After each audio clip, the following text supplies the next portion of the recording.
Happy Monday, everyone. You're so happy that it's Monday. It's yet another week of coronavirus, and it is Ian Bremmer here. That is who I am. As my hair grows millimeter by millimeter, someone on the river yelled at me I needed to get a haircut. I hope they recognized me and they didn't think I was just some random homeless jogger on the river. But nonetheless, here it is. This is me, and I'm with you, and we're going to do a quick take of what the hell is going on. So much news over the weekend, particularly on the U.S.-China story. Let's first talk about why that is.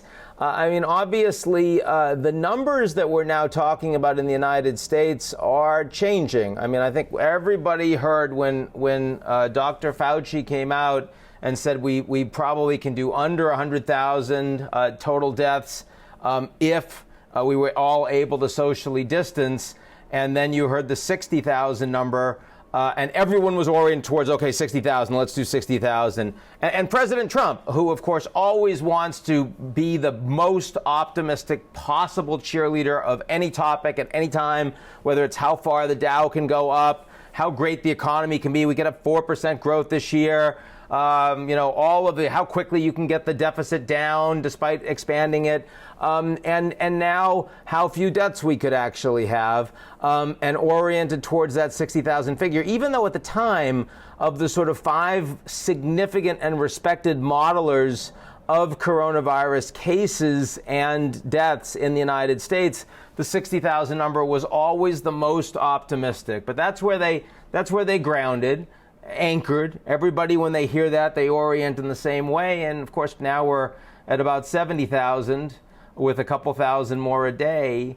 Even though New York City, thank God, and the New York metropolitan area, after all of this lockdown, Connecticut, New Jersey, so if you take that together, clearly you're getting a significant reduction in case transmissions as a consequence, and we can feel better, at least with this first wave, that we have it, I wouldn't say under control, but it's certainly a much more optimistic trajectory, and you feel like you could start to, in a controlled way, open bits of the economy to a greater degree.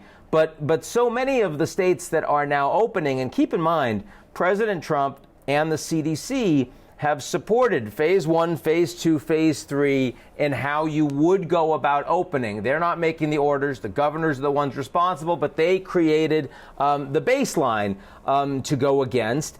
And many of the states that are now opening across the country, some that already have, some that are going to this week, have not actually hit those metrics.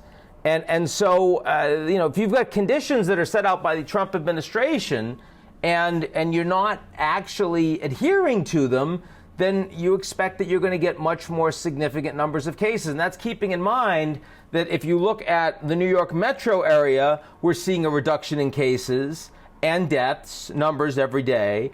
But if you look at the rest of the country, actually the numbers are going up. Not as fast as they were in New York, and not as many as you've had in New York, but still going up. And not just cases because they're testing more, but hospitalizations and deaths too. Now, in some of those states, they're really rural and the case numbers are small. So if it gets bad, you still have time to change your path, and maybe it won't.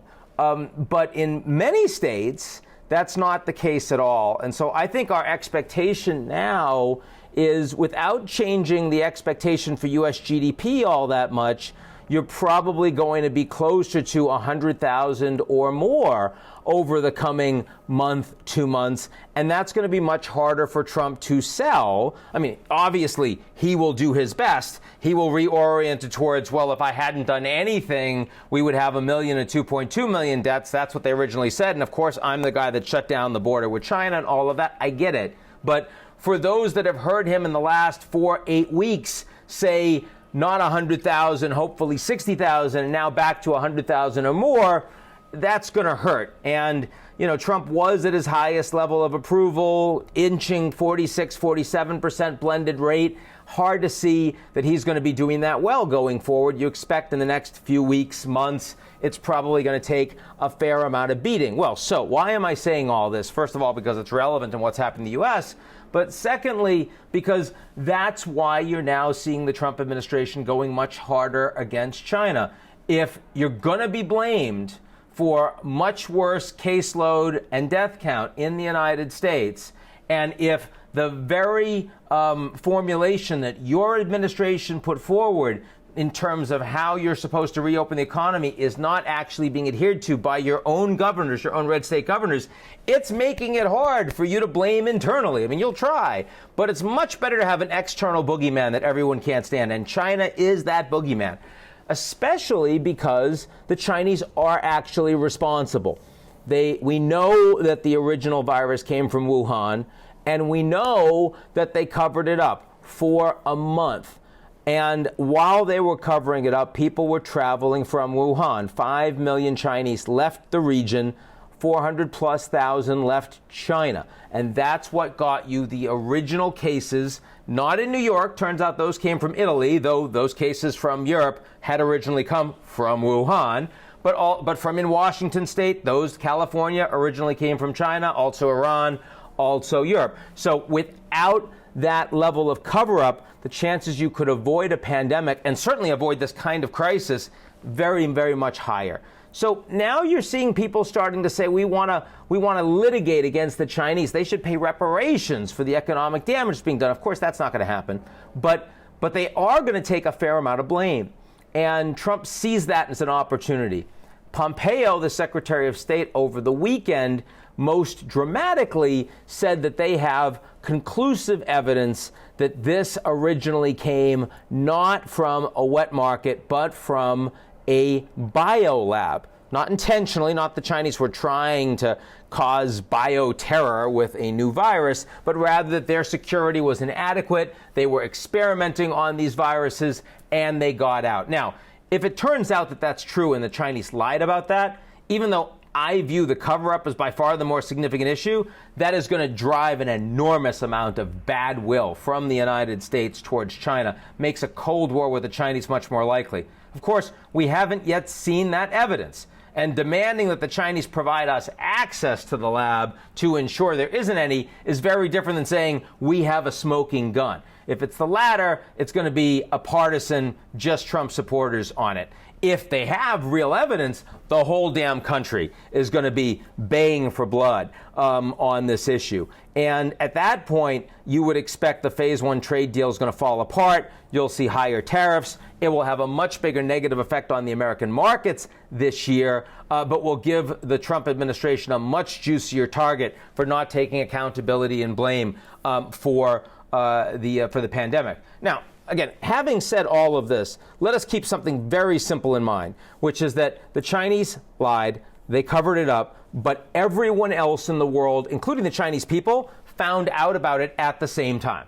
So given that, there are a lot of countries around the world that have managed the COVID crisis much better than the United States, much better than the Trump administration. There are a bunch of small countries like Iceland and New Zealand that are isolated.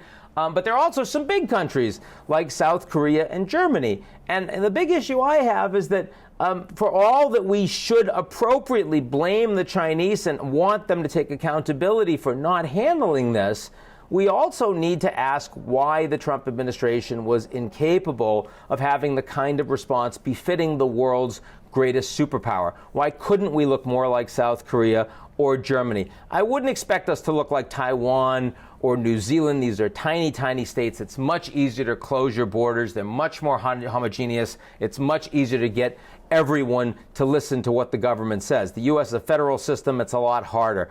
But you know what? Germany is a federal system too, and they had a hell of a lot more willingness to go along with authority, and they had a much more scientifically oriented approach. They weren't cheerleading from day one saying everything will be awesome.